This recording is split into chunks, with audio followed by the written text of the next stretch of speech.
Ê cu, này thằng cô kia, ở đây câu cá thu phí thế nào vậy? Cu cái đầu cô ấy. Thì đúng rồi, anh không có cu à? Có chồng chưa em? Chưa còn nguyên zin anh ạ. Thế thì chim cút. Nong tính thế anh cút thì cút. Này quay lại, hàng to vậy có câu được cá không?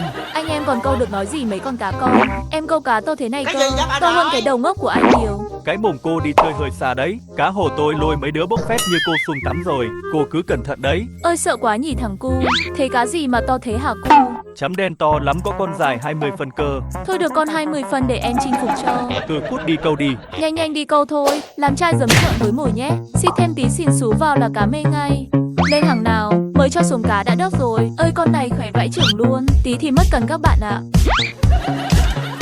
Cây mè nó cần xịn rồi các bạn ạ. Con này chắc to hơn đầu chủ hồ rồi. Làm cái bảo bối của mình luôn.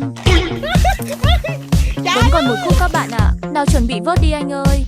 To không các bạn, mày dám làm hỏng một cái cần của chị mày.